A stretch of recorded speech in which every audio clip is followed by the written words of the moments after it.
श्री कृष्णा, राधे राधे, श्री हरिदास। स्वागत है आप सभी का।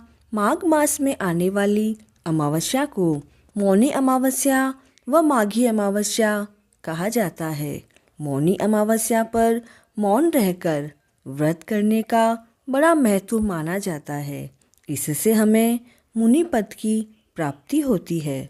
शास्त्रों के अनुसार होठों से ईश्वर का नाम जपने से हमें जितना पुण्य मिलता है उससे भी कहीं अधिक गुना पुण्य मन में ईश्वर का नाम स्मरण करने से हमें प्राप्त होता है।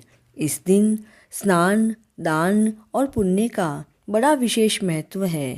मौनी अमावस्या के दिन दान देने से ग्रह दोष खत्म हो जाते हैं और पुण्य की प्राप्ति होती है। मौनी अमावस्या का व्रत व कथा श्रवण से सौभाग्य में वृद्धि होती है और वैधव्य दोष समाप्त हो जाता है। तो आइए अब श्रवण करते हैं मौनी अमावस्या की कथा का। प्राचीन काल में कांचीपुरी नगर में एक ब्राह्मण परिवार रहता था। उस ब्राह्मण का नाम देवस्वामी था और उसकी पत्नी का नाम धनवती था। उसके 7 पुत्र व एक पुत्री थी। पुत्री का नाम उन्होंने गुणवती रखा था। उसके सभी पुत्रों का विवाह हो गया, किंतु उसकी पुत्री अभी अविवाहित थी। ब्राह्मण ने अपनी बेटी के लिए वर ढूंढने के लिए अपने बड़े पुत्र को भेजा। उसी समय पंडित जी ने उसकी पुत्री की जन्म कुंडली देखी और बताया कि इसके विवाह के समय 7वां फेरा लेते हुए कन्या विधवा हो जाएगी। अब ऐसी बात को सुनकर ब्राह्मण और उसकी पत्नी के पैरों तले से जमीन खिसक गई, अर्थात वे दोनों बहुत चिंतित हो गए। उन्होंने पंडित जी से इसका उपाय पूछा। तब पंडित जी बोले, सिंहल द्वीप में एक सोना नाम की धोबिन रहती है। सोना धोबिन एक पतिव्रता स्त्री है और वह हर अमावस्या का व्रत करती है। यदि तुम्हारी पुत्री उसकी सेवा करे तो इसका वैधव्य दोष दूर हो जाएगा। आप सोना धोबिन को कैसे भी खुश करो और उसे गुणवती के विवाह से पहले यहाँ बुला लो। तब देवस्वामी का छोटा बेटा अपनी बहन के साथ सिंहल द्वीप जाने के लिए निकल पड़ा।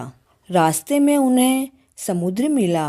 अब उन्हें उसे पार करने की चिंता हुई। दोनों भाई बहन एक पेड़ के नीचे बैठ गए।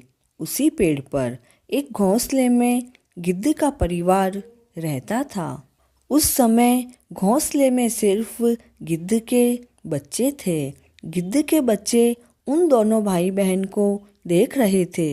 संध्या के समय बच्चों की माँ आई तो उन्होंने भोजन नहीं किया और अपनी माँ को कहा कि माँ, नीचे 2 भाई बहन बैठे हैं। सुबह से उन्होंने कुछ नहीं खाया है, इसलिए हम उनके खाने के बाद में ही भोजन खाएंगे।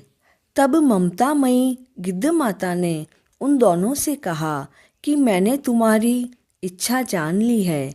सवेरा होते ही मैं तुम्हें सिंहल द्वीप पहुंचा दूंगी। आप पहले भोजन कर लीजिए। यह सुनकर वे दोनों खुश हुए और दोनों ने भोजन किया। सवेरा होते ही उन दोनों को गिद्ध माता ने सिंहल द्वीप में सोना धोबिन के यहाँ पहुँचा दिया।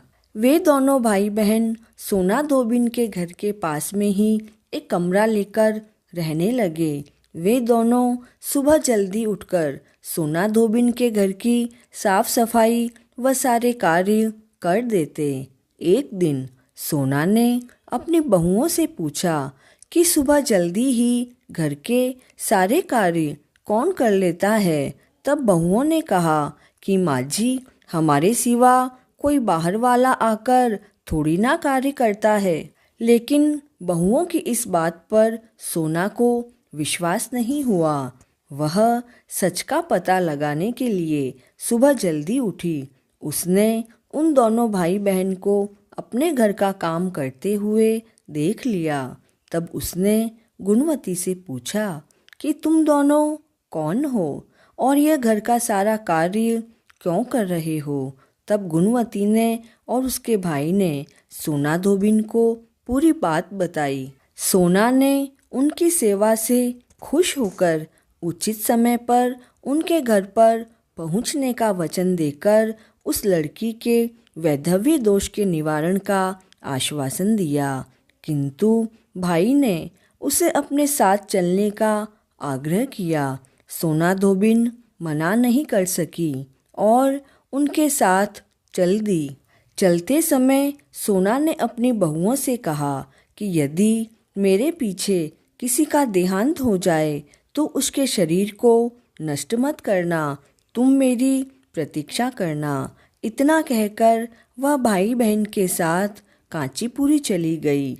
कुछ दिनों बाद गुणवती के विवाह की तिथि तय हो गई और विवाह के समय 7वां फेरा होते ही गुणवती के पति की मृत्यु हो गई।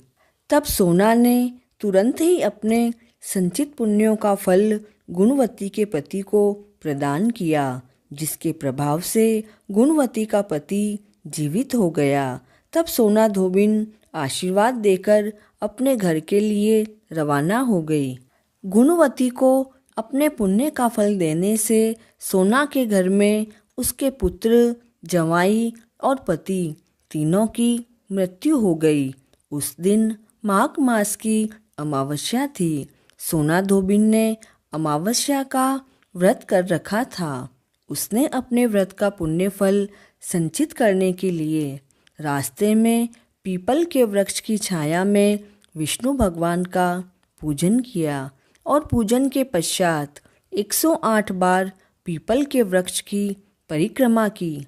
108 परिक्रमा पूर्ण होते ही उसके परिवार के सभी मृतक जन जीवित हो गए। हे प्रभु नारायण, सभी कहते सुनते व हुंकारा भरते हुए पर अपनी कृपा बनाए रखना। जय श्री कृष्ण।